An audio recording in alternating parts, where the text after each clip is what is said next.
Respiration is just breathing, right? Wrong. Respiration is the chemical process that supplies the body with energy for all other life processes.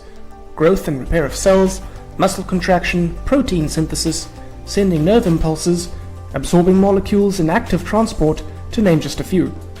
It happens in all living cells, not just animal cells, but also plant cells.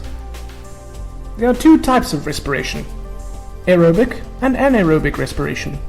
Aerobic means with air, and so needs oxygen, whereas anaerobic respiration doesn't need oxygen.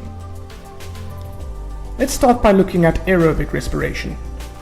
Aerobic respiration releases energy in cells by breaking down food substances whilst in the presence of oxygen. It is represented by this simplified equation. But don't forget the energy which is released. Glucose is broken down by oxygen to release the byproducts of carbon dioxide and water.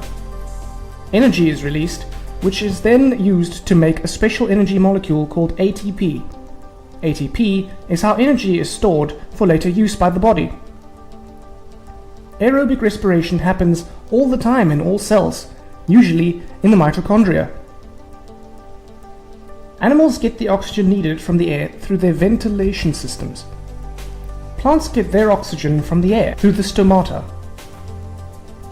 Do you remember how photosynthesis works? Compare these two equations.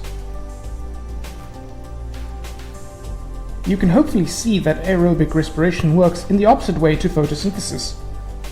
Plants produce their food by photosynthesis and then through respiration release energy from it. But don't be confused. Whilst plants do release oxygen as a byproduct of photosynthesis, they don't necessarily take in this oxygen for respiration. They just take in any oxygen from the air. Plants respire throughout the day and night, as do animals, but they only photosynthesize during the day, when there is light available. So this is how aerobic, or with air, respiration works.